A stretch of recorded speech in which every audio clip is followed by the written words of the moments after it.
Subscribe to my YouTube channel, share it with your friends, and comment your thoughts. He blinked, then whispered her name. She was about to change his diaper for the third time that morning when he blinked. Not a spasm, not a twitch, a real, focused blink. Ruby froze, latex gloves halfway up her wrists. For 6 straight months, the man in the private suite hadn't moved a muscle, not even when his own daughter had screamed in his face, not when the lawyers came, not when his wife signed away power of attorney and vanished. But now, his eyes fluttered once, then opened, and then barely audible over the hum of the heart monitor, he whispered one word, "Ruby." Her knees almost gave out. She looked around the room, as if someone might tell her this was normal, but she was alone. Just her, the man in the hospital bed who hadn't spoken in half a year, and the scent of antiseptic hanging thick in the air. "Mr. Langford," she whispered. His eyes, deep faded grey, shifted ever so slightly, focused on her, like he knew her. "No, this isn't," she murmured, stepping back. She'd been assigned to him because the others didn't want the burden. A once powerful millionaire turned vegetable. No visitors, no change. Just diapers, sponge baths, and silence. For months. But now he was looking at her like he'd been watching her all along, like he knew her. Ruby burst into the nurse's station, breathless. He spoke. Langford. He said my name. Patricia, the head nurse, frowned. "You sure it wasn't? A dream? You've been pulling doubles. I'm not hallucinating." He looked straight at me and said, "Ruby." Patricia stood. "All right, let's check him." But when they reached room 17, Langford's eyes were shut again. His expression, flat, as lifeless as ever. Patricia checked his vitals. "Stable, same as always." "Maybe it was just a fluke," Ruby offered, but her voice shook. Or maybe someone didn't want him to wake up. That night, Ruby couldn't sleep. She lay on her cheap mattress, staring at the ceiling of her shared flat. Langford's whisper, repeating in her mind, how did he know her name? She'd never introduced herself. No one called her Ruby in front of him. Her badge only said R. Vega. And more than that, there'd been something in the way he said it. Not like a man waking from a coma, more like someone delivering a message. The next morning, she found a folded note taped under the drawer in his room. Just one line in shaky handwriting, "They want me dead. Don't trust them." Ruby staggered back, her breath caught in her throat. Who had written it? She looked over at Langford, still silent, still motionless, or pretending. She didn't know. What terrified her more, that someone else had broken in and left it, or that he had written it himself. 3 days earlier, flashback to set tension, Ruby had overheard something in the hallway. "Just let the meds do their thing. It's better this way," someone had whispered. She couldn't place the voice. A man. Maybe the night doctor? Maybe a visitor? She hadn't thought much of it. Until now. What meds? Better for who? Back in room 17, Ruby stared at Langford. "If you can hear me, blink once. Nothing. Do you want to live?" she asked, feeling ridiculous. A blink. Slow. Intentional. "Oh, God. Are you in danger?" Another blink. Ruby's hands shook as she reached for her phone, but she never got to dial. The door creaked open behind her. She jumped, stuffing her phone. Into her scrubs. "Dr. Glenwell." "Ruby," he said, voice calm, too calm. "How's our miracle patient?" She smiled stiffly. "Same as yesterday. Unresponsive." "Good," he said, stepping forward and adjusting Langford's IV. "Sometimes the body fights, but the brain, it knows when to let go." There was something in his tone, like a suggestion, not a diagnosis. Ruby nodded, then left the room as quickly as she could. That night, she searched everything she could about Elijah Langford, real estate tycoon. Estimated worth before the stroke, $300 million, one daughter. Estranged, no son, married 3 times, Current wife, Danielle Langford, missing from public view for 4 months. No criminal record, but rumors, lawsuits, a construction scandal, an employee suicide, something about embezzlement buried under NDAs, and a recent will, one that had supposedly been updated just weeks before his coma. But the real surprise, Ruby found her own name mentioned in an old comment thread. Elijah Langford paid for a nurse's tuition once, randomly. A girl from the same barrio I lived in. Her name was Ruby Vega. Her breath caught. She remembered. Years ago, when her mother was dying of lupus, she'd gotten an anonymous donation. It covered hospital bills, paid for nursing school. She'd written letters of thanks, but never knew who it was. It was him? Why? She went back to work the next morning, stomach in knots. As she pushed the cart down the hall, she saw something strange. Langford's door was ajar. She never left it open. She walked in, heart pounding. His vitals were spiking. Blood pressure rising, breathing erratic, and someone had unplugged the side monitor. What the hell? She rushed forward, reconnected the equipment, and checked the meds. Something was off. The sedatives had been increased. She grabbed the chart and saw a signature. Dr. Glenwell. He'd changed the dose last night. Why would a doctor sedate a patient this heavily, unless they didn't want him waking? She knew one thing now. This wasn't a coma. It was a cover-up, and she was in the middle of it. That night, she made a choice. She snuck into Langford's room after hours, wearing street clothes under her lab coat.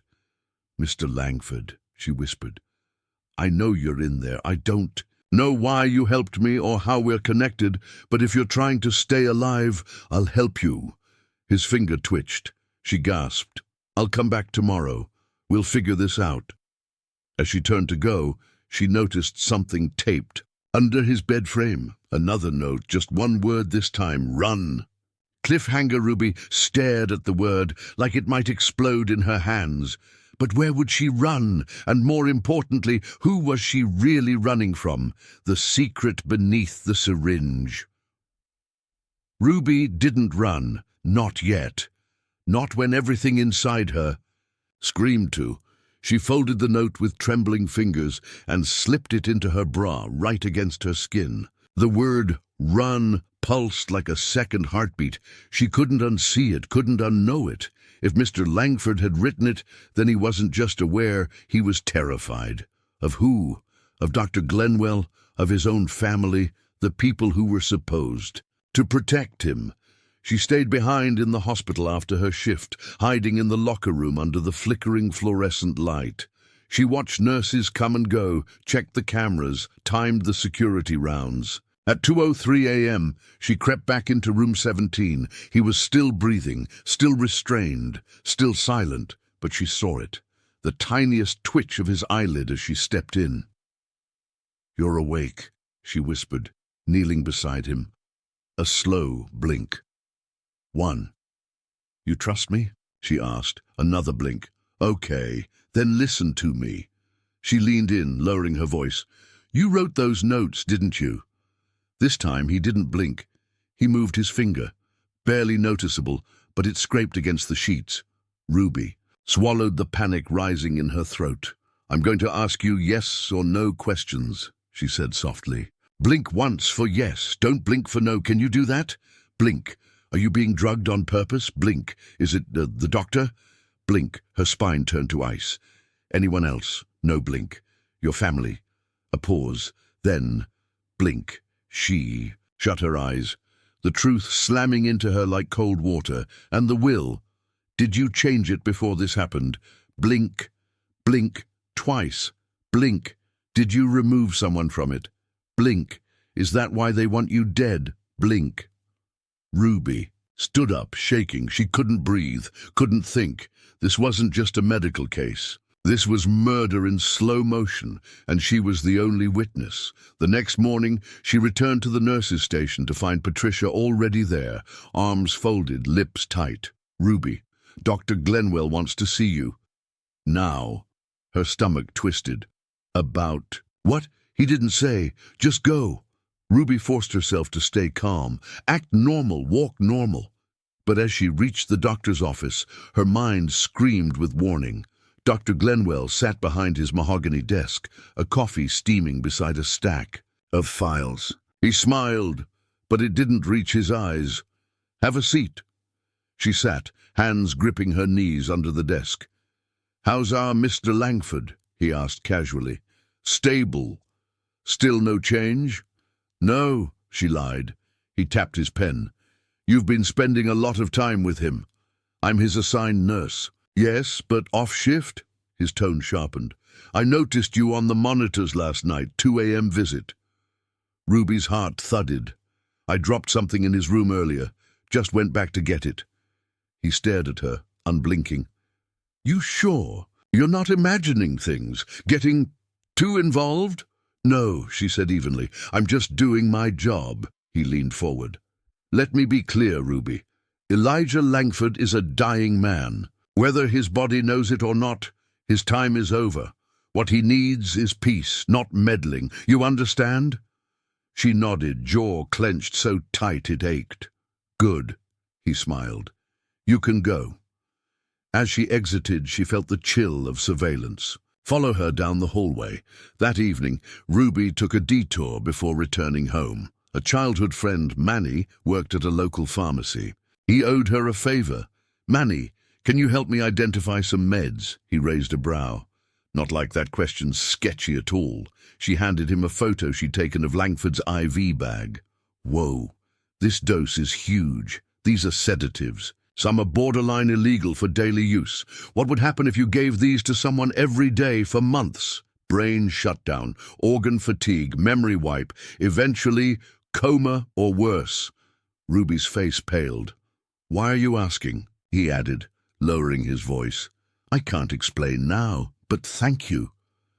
As she left the pharmacy, she saw a black sedan parked across the street.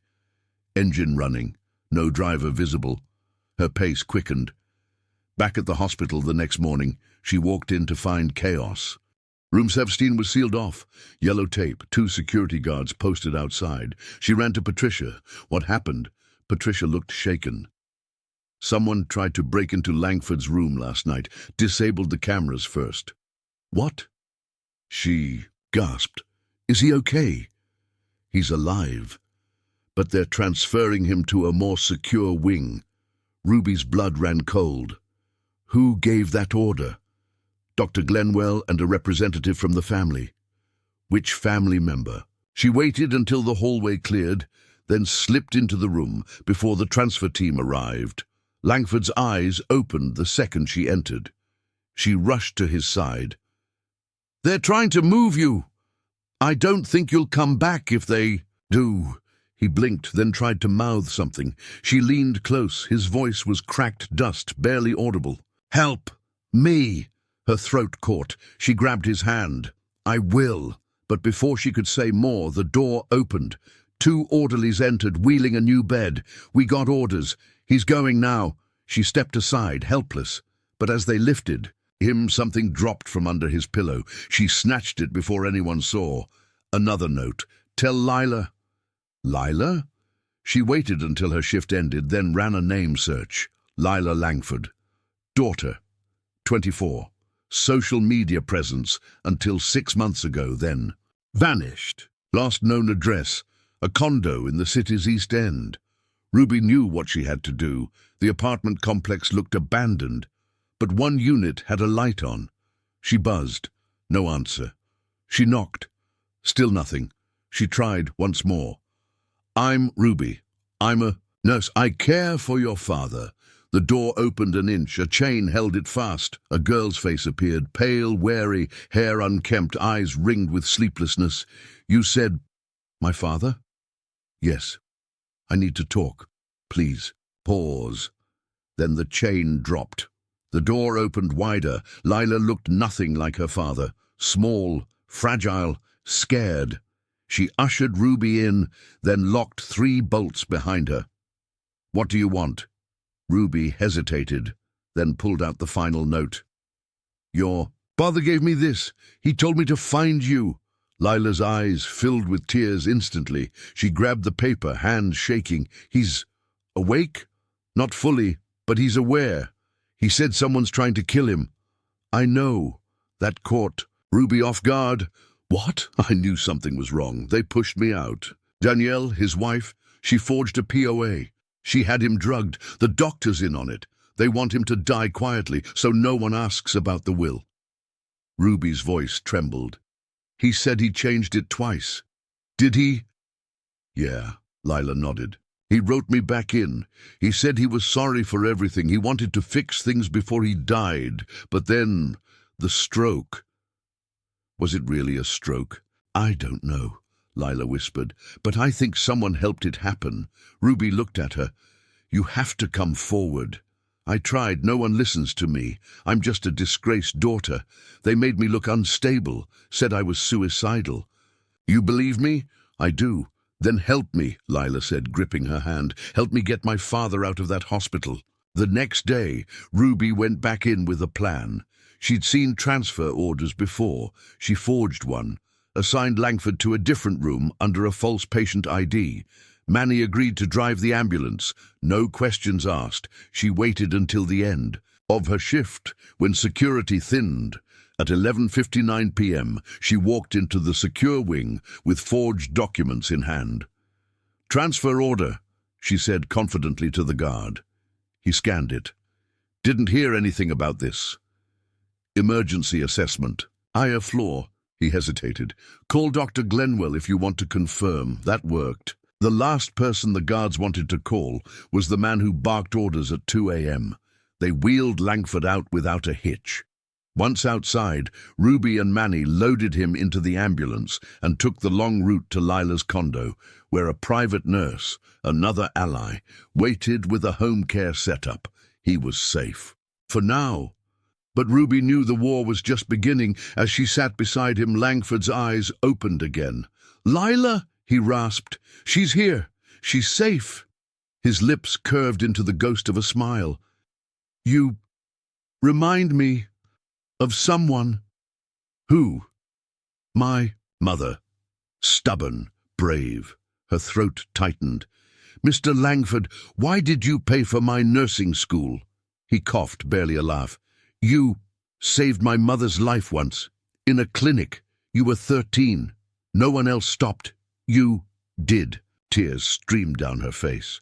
You remembered me all these years? I owed you, and now I owe you more. Ruby shook her head. No, we're even.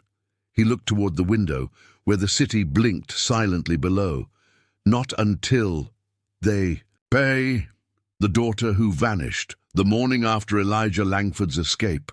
The hospital went into full lockdown. Ruby didn't return to work. She knew she couldn't. Not after smuggling out one of the wealthiest and most guarded patients in the state. If they traced it back to her, she wouldn't just lose her license. She could go to prison. So, she laid low. She turned off her phone. She stayed in Lila Langford's condo, sleeping on the floor beside Elijah's bed, jumping at every sound outside the door. But she knew she couldn't hide forever.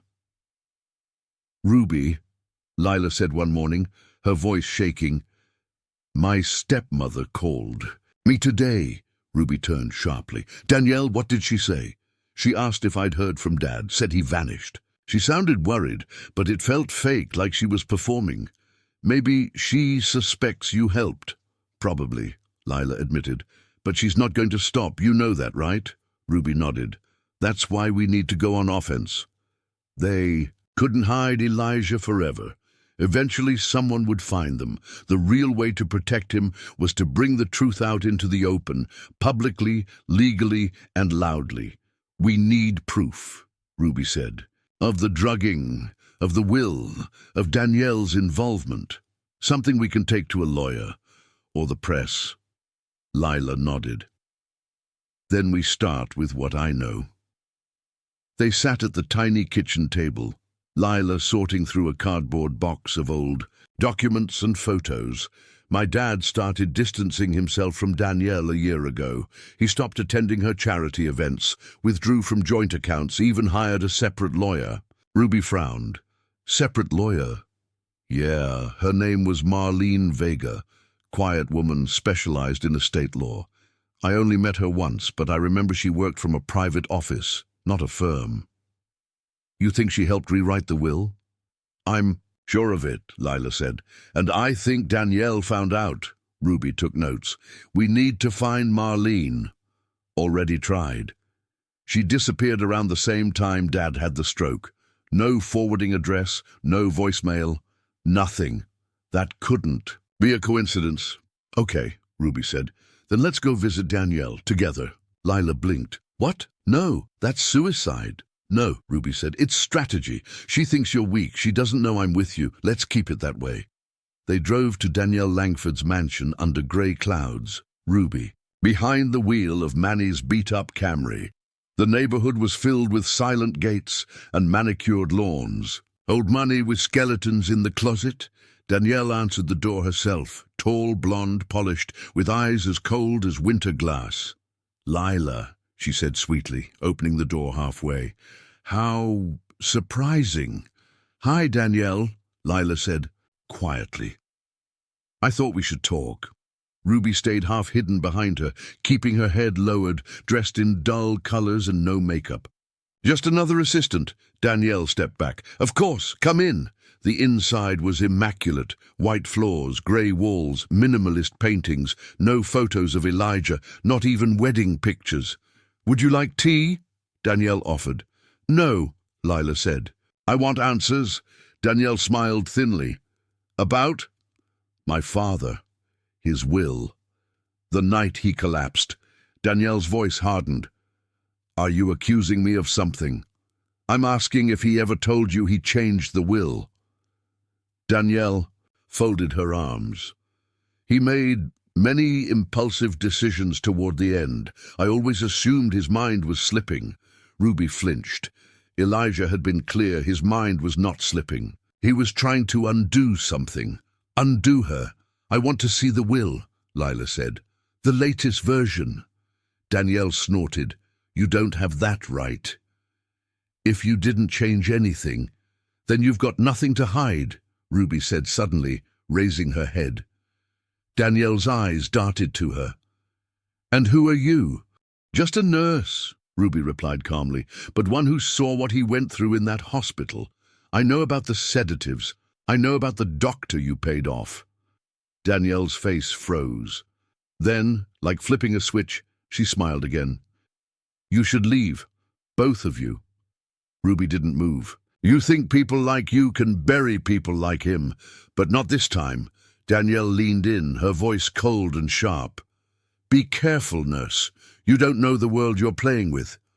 But Ruby didn't blink, because now she did. Back. At the condo, they found a plain white envelope shoved under the door.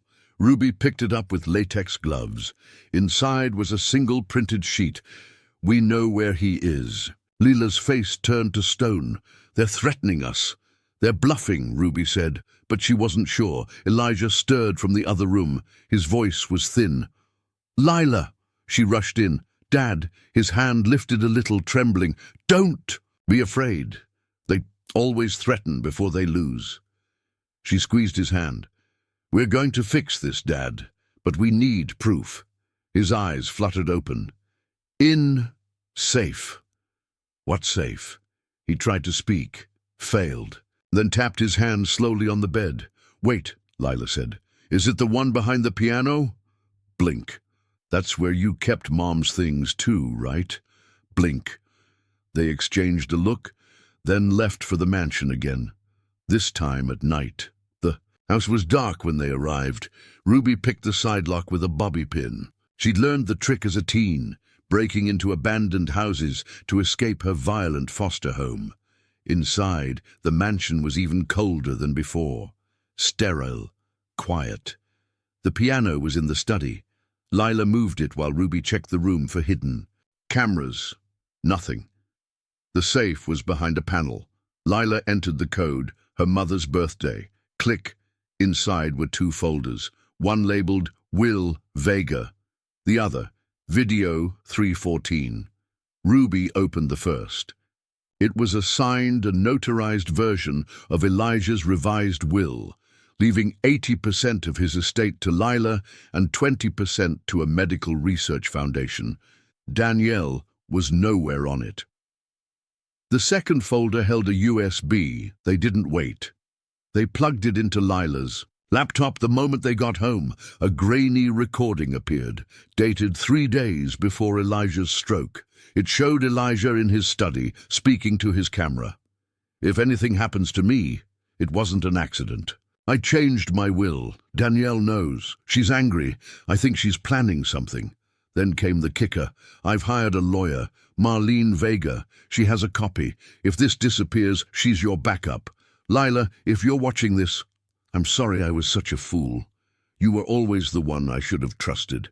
Lila's hands flew to her mouth. Ruby just stared at the screen. They had everything. The next morning, Ruby contacted a reporter she'd once treated during an emergency shift. A tough woman named Rena Elias, who worked for a national media outlet. Rena met them in secret and reviewed the files. "You realize this is huge, right?" she said, stunned. "We want to go public," Ruby said. "Everything, names, recordings, documents."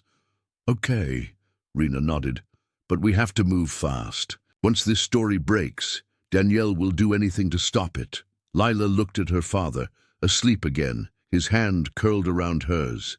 "He survived this long," she whispered. "He deserves to see them fall." Rena published the piece that night.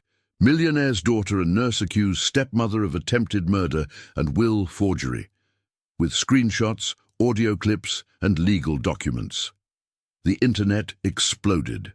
Within hours, police issued a warrant for Danielle Langford and Dr. Glenwell. Ruby watched it all unfold from the corner of the condo, her hands still shaking, but she couldn't rest, because part of her believed it wasn't over. Not yet. The will that vanished. The story hit the news like a wrecking ball. National headlines screamed, "Heiress and nurse expose inheritance scandal." Millionaire's wife accused of fraud, attempted murder. Whistleblower, nurse breaks silence. On hospital corruption. Within 24 hours, Danielle Langford was plastered across every screen in the country, but she didn't run. She retaliated, and fast. The condo was quiet when Ruby woke. Rain tapped the windows. Lila was in the kitchen staring at her phone. Her face was pale. "Ruby," she whispered, "you need to see this." Ruby took the phone. A video had gone viral overnight. One of Elijah. He was slumped in his hospital. Bed, drooling, eyes vacant, a voice off camera. Clearly Danielle asked gently, "Elijah, honey, do you remember who I am?" He blinked. And who's Lila?" Angry girl. Wants money." Danielle panned to the camera and said softly, "This is the man they claim made a lucid legal will. Judge for yourself." Lila slammed her hand on the counter. "That video is from months ago, before he started waking up. She's manipulating the public," Ruby said, "making it look like you and I exploited a senile man. And it's working." Lila showed her the comments. Hundreds of trolls calling her a greedy daughter, Ruby a liar for hire. The tide was turning fast. Then came the call that changed everything. It was Rena, the reporter. Her voice was tense. "Lila." "Ruby, I have bad news. Marlene Vega, the lawyer, who kept the second copy of Elijah's will, was missing. Her office had been cleared out. Her email accounts wiped. Her home emptied. There was no trace of her." "I checked with the county registrar," Rena said. "There's no will officially filed under Vega's name for Elijah. It means the USB we found." Ruby interrupted. "Might be the only copy left." "Exactly," Rena said. "And if Danielle finds a way to discredit it, you have no legal leg to stand on." Lila's voice cracked. "So what do we do now?" "You find Marlene Vega," Rena said. "Before they do." They started with the only clue they had, Marlene's office address, a tucked-away suite in a crumbling downtown building. It was padlocked now, but the landlord let them in after Lila claimed to be a family friend. Inside, everything was gone. Desks, stripped, walls bare, but Ruby noticed a single envelope left behind, taped beneath the bottom drawer. She slid it out with gloved hands. Inside was a receipt from a storage unit company, paid in cash, no name. Just a key taped to the bottom. Unit 514. They drove straight to the facility. A sleepy manager waved them through, and Ruby used the key. The metal door screeched upward. Inside was a single locked filing cabinet and a dusty box labeled ELJ Final Copy. Ruby ripped it open. Inside was a signed, sealed original of Elijah Langford's revised will, complete with Vega's stamp, notary seal, and witness signatures. They stared at it, speechless. Take photos. Everything. Backups. Now, Ruby said. Hands shaking, they scanned every page, uploaded to the cloud, made copies on 3 flash drives. Now we go to court, Lila whispered. No, Ruby said, eyes narrowing. Now we force the court to come to us. That night, Rena released a second report. This one, headlined Original Will Surfaces. Langford Estate was secretly rewritten. This time the public wasn't so quick to judge, especially after Ruby gave a televised interview. Calm, poised, clear-eyed. I was his nurse. I saw the sedatives increase without medical need. I saw the way his wife controlled access, and I heard the first words he spoke after months of silence. Where's Lila? The media began to turn. But just as things seemed to settle, Ruby received a chilling message, a photo of her mother's house in Idaho, with a red X spray-painted on the front door. She hadn't spoken to her mother in years. But Danielle must have dug deep. She's going after your family now, Lila said. She's desperate, Ruby replied, which means she's close to losing. Then came the subpoena. Danielle filed an emergency injunction to invalidate the will, claiming it was fraudulent, forged, and that Elijah lacked the mental capacity to sign it. The court scheduled a preliminary hearing for the following week. Rena helped connect Lila and Ruby with a top-tier legal team, one who agreed to represent them pro bono after seeing the evidence. But Elijah's presence in court could change everything. If we get him to testify, the lawyer said, we win. But what if he's not strong enough? Lila asked. He doesn't need to walk, Ruby said. He just needs to speak. The night before the hearing, Ruby sat beside Elijah. He was more alert now, more present. She held his hand gently. Sir, tomorrow we go to court. Your daughter's fighting for your name, your wishes, your voice. Elijah turned toward her, his words faint but deliberate. I never thought a nurse would be the one to save my soul. Ruby smiled, her eyes wet. You saved mine too. Court day arrived under storm clouds. Media vans parked outside the courthouse. Security was heavy. Protesters lined the steps, some defending Danielle, others waving "Justice for Elijah" signs. Danielle entered first, all black suit and crocodile. Tears, her lawyer at her side. Ruby and Lila followed, wheeling Elijah in slowly.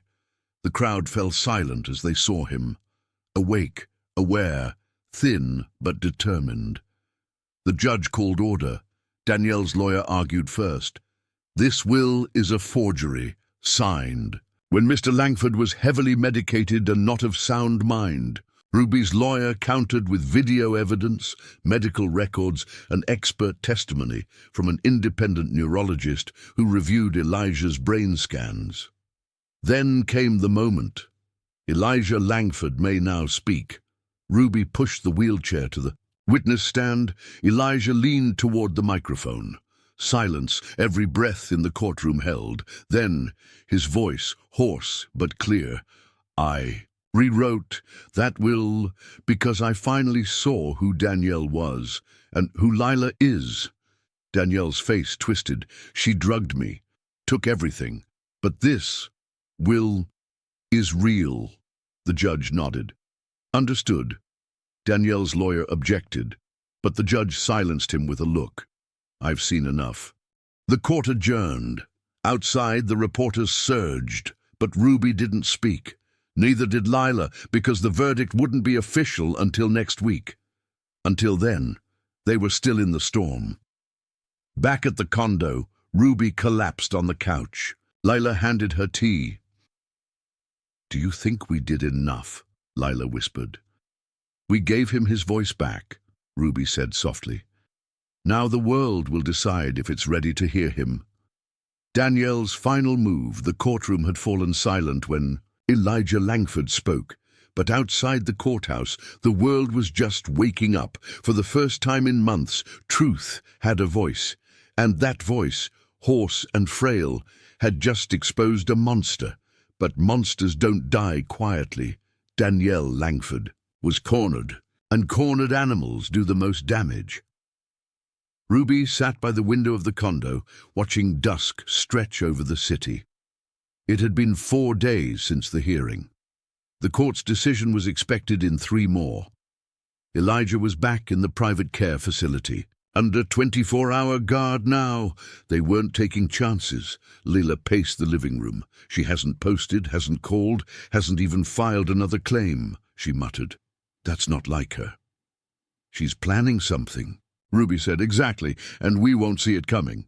Ruby's phone buzzed. Unknown number. She almost ignored it, until instinct nudged her. She picked up. "Hello?" A man's voice, low, fast, nervous. "Is this Ruby Ellis?" "Yes." "Who's this?" "You don't know me, but I work in the legal archives division, downtown courthouse. Someone broke into the restricted vault last night." Ruby sat up. "Wait, what?" "They were looking for the original Langford Trust documents. Security caught them on camera, but they wore a hoodie, gloves, face mask. We can't ID them." Her heart sank. "They didn't get the will, right?" "No. But yet they destroyed the building's backup registry. If your digital files are lost, there's no record." Ruby's hands trembled. "How do you know to call me?" "Because I saw the court hearing, and I saw what you did for that man. You deserve to know someone's still trying to erase him." He hung up before she could ask his name. Ruby stared at the phone. "She's going after the files," she whispered. "She's not fighting us in court anymore. She's fighting the evidence itself." Lila turned pale. "She wants to make it look like the will never existed." That night, Ruby drove to the clinic alone. She needed to see Elijah, to warn him. He was awake when she entered, but he looked different. His eyes, which had been clearer, each day now looked foggy again. His hand trembled in hers. "Nurse Ruby," he mumbled, blinking slowly. "You came back." "Yes, sir, I came back. Always will." "Something's wrong," he whispered. "Danielle was here." Ruby's heart slammed. What?" "Today. She pretended to be you." His voice quivered. "She said she forgave me, said she missed me. Then she touched the IV bag. Something stung." Ruby jumped up and stormed to the nurse's station. "Who let someone into Mr. Langford's room today?" The on-duty nurse, a young man with earbuds in, barely looked up. "Visitor log said a nurse Ellis signed in." "I'm Ellis. I didn't sign anything today." She ran back, grabbed Elijah's chart, checked the IV line, and her stomach dropped. A sedative. High dose. Unprescribed. She called 911 herself. By the time the paramedics arrived, Elijah was slipping in and out of consciousness again. "He was stabilizing," Ruby told the ER doctor. "And now he's crashing. She poisoned him." "We're running a tox screen now," the doctor said. "But if what you're saying is true, this is attempted murder." The hospital called the police. Ruby sat in the cold waiting room with clenched fists. Danielle had just made her move, and it was war. The next morning, Danielle held a press conference. Perfect dress, perfect hair, crocodile tears. "My husband is being manipulated by bitter forces," she told reporters. "He's in decline again, no thanks to those who are exploiting him for their own gain." She smiled faintly. "And as of this morning, I'm filing for full medical guardianship, which means all pending decisions, including his estate, will return to me." Ruby watched from the clinic TV, fists clenched. She's trying to pull him back under before the court rules. Leila stormed in minutes later, throwing her phone on the counter. She filed an emergency guardianship motion with the state, using her old marriage certificates and claiming you emotionally compromised him. "I'm not family," Ruby said bitterly. "I have no legal standing to fight her." Leila nodded, eyes flicking toward the hall. "But I do." That afternoon, Leila walked into the family court building alone. She carried every document Ruby had saved.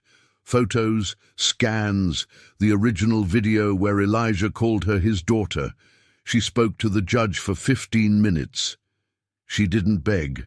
She told the truth about growing up without a father, about watching Danielle erase him from the world, and about the one woman who had fought harder for his life than anyone else ever had. That woman, she said, was Ruby Ellis. The judge reviewed the files, frowned, and said only 3 words: "We'll notify you." Hours later, a call came in from the courthouse. Ruby answered. "Miss Ellis, this is Judge Rowan's assistant. The guardianship emergency motion filed by Mrs. Langford has been denied." Ruby nearly dropped the phone. Denied? Based on the evidence provided by Miss Leila Langford and the tox report from St. Joseph's Hospital, the court believes granting guardianship would pose a danger to the patient. "Thank you," Ruby whispered, trembling. The assistant continued. "However, the court will conduct a full guardianship review next month." Ruby hung up and exhaled, heart pounding. Danielle had lost the battle, but not the war. That night, Ruby and Leila sat in Elijah's hospital room as he slept peacefully. "I keep thinking it's over," Leila whispered. "But it's never over with her. She won't stop until she's behind bars, or until he's dead." Ruby leaned her head back. "She's used fake IDs, bribed nurses, tried to kill him twice, and erased a lawyer. This isn't just a fraud.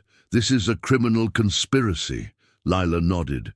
"We need to go deeper, find what she's hiding, find her weak spot." Ruby thought for a long time. Then she remembered something. She mentioned a foundation once, something about funneling assets offshore, back when Elijah was still sedated. Leila raised a brow. "You think she's laundering money?" "Or hiding it," Ruby said. "Let's dig."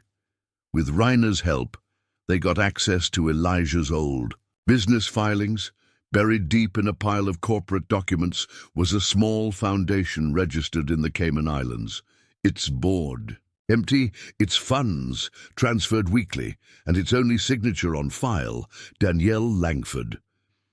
The next day, Ruby and Rena turned over the files to the Federal Fraud Division. Within hours, Danielle Langford's accounts were frozen, her assets seized, her passport flagged. An arrest warrant was quietly prepared. But before the officers could reach her condo, Danielle disappeared. She vanished like vapor. No sign, no goodbye, just a cold trail and a shadow that stretched behind her. Ruby returned to the clinic that night, bone-weary, unsure if it was victory or a new game entirely. But when she entered Elijah's room, she found him sitting up. Stronger, wider eyes. "Waiting. She's gone," he said. Ruby sat beside him. "How did you know?" "Because I finally felt peace." He smiled faintly. "You gave that to me, Ruby. You and my daughter. But even peace has a price." That night, Ruby received one final message from an unknown number. It was a video, a dash cam, graining and shaky but unmistakable Danielle, in a car, with someone Ruby recognized, someone who should never have been near her. The frame shifted, and there, driving, was a man from the hospital, a nurse, from Elijah's original care team, the one who disappeared after Danielle's first sedative attempt. Ruby stared, and then she realized Danielle hadn't acted alone. There were others, people inside the hospital, people inside Elijah's company, and one of them was still watching. The truth buried under blood. Ruby stood frozen, staring at the dashcam video again. Danielle hadn't just vanished. She had help, and not from strangers. The driver in the video was Thomas, one of the overnight nurses from Elijah's first clinic. The same one who'd suddenly quit after the first sedative incident. The one who had mysteriously reappeared in Danielle's condo security logs just before Elijah was poisoned. And now they were on the run together. Lila entered the room and found Ruby pale, breath caught in her throat. "She's not alone," Ruby whispered. "She never was. Someone helped her break into the hospital. Someone helped her forge the drug charts." Lila looked at the screen. "That's Thomas." They both stared at the footage. "She has friends in the dark," Lila murmured. "But so do we." The next morning the courthouse was filled with murmurs. People packed the halls, sensing something big. It was Judgment Day. The judge reviewed the evidence quietly, Danielle's history, the poisoning attempts, the foundation laundering, the bribed nurse. And Elijah, now fully stable, sat beside Ruby and Lila holding their hands. When the gavel finally fell, it was like thunder. "The court hereby declares the prenuptial agreement between Elijah Langford and Danielle Langford null and void, due to clear evidence of fraud, coercion, and attempted murder." Danielle's claim to the estate was stripped. Her accounts were frozen. A formal arrest warrant was reissued. Cheers erupted in the hall. But Elijah didn't smile. He simply whispered, "It's not over." Later that afternoon, Ruby drove him to the one place he hadn't been in years, the old Langford estate, now quiet, now clean, but memories lived in the walls. "This is where she told me I'd die forgotten," Elijah said softly, standing at the front steps. "But I don't want revenge anymore. I want to leave this behind." Ruby helped him inside, but before they reached the living room, Elijah paused at a sealed door. "That room," he said, "hasn't been opened in over a decade." He handed her a small key. Trembling, Ruby opened it. Inside, everything was untouched, old photos, forgotten letters, and on the desk, a thick, sealed envelope addressed in Elijah's handwriting. "To my daughter, Lila. To be given when I'm gone, Ruby." Read it first, with Elijah's permission. Inside were truths even she hadn't expected. The letter revealed the real reason Elijah had faked being sicker than he was in the early days of Danielle's poisoning. He had known she was trying to kill him, but he also knew that if he didn't let her go far enough, the courts wouldn't believe it. "I let her poison me, because it was the only way to reveal the truth, to make her bold, to make her sloppy."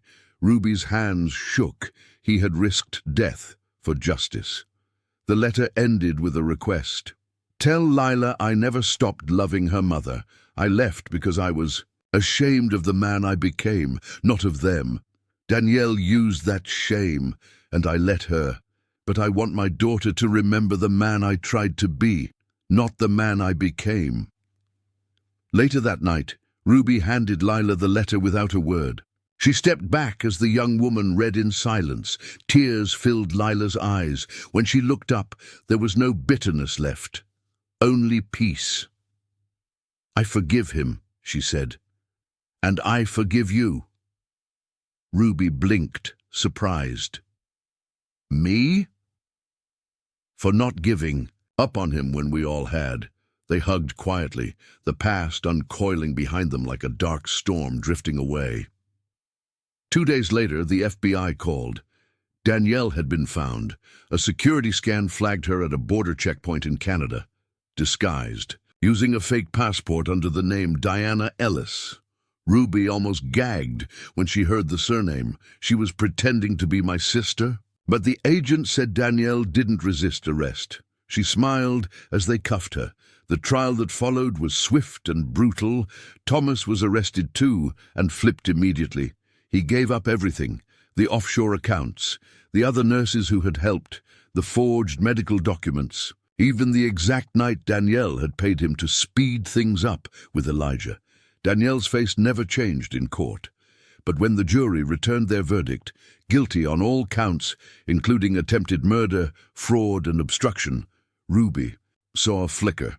Not fear, not shame. Loss. Danielle Langford had finally run out of masks. She was sentenced to 25 years without parole. As they led her away, she turned to Ruby one last time. "You still think you won?" Ruby met her stare, calm and steady. "No, I think he did." Months passed. Elijah sold the Langford estate and donated most of his recovered fortune to a foundation he named after Lila's mother, the Evelyn Project, to fund care for low-income patients and whistleblower nurses. He made Ruby the director. Lila joined the board, and one bright autumn morning, Elijah Langford walked, unassisted, into a small community center and gave his first public speech in years. He told his story of the betrayal, of being silenced, of one nurse who refused to stop caring, even when the world told her to. He ended it by turning to Ruby and to a stunned audience, saying, "This woman didn't just save my life, she gave it back to me." Later that night, Ruby stood alone. In the garden outside the clinic, Elijah sat on a bench nearby, watching stars. "I always thought I was just a nurse," Ruby said. "You were," Elijah said with a chuckle. "But you were never just anything." They sat in silence for a while. Then he asked, "What will you do now?" "With peace, I mean." Ruby smiled faintly. "Maybe live. Finally live." He nodded. "Then let's start tomorrow." The end. This is a story about the quiet power of refusal. Refusal to give up, refusal to let injustice win, and most importantly, refusal to let someone's past define their future. Because sometimes a nurse changing diapers ends up rewriting a legacy.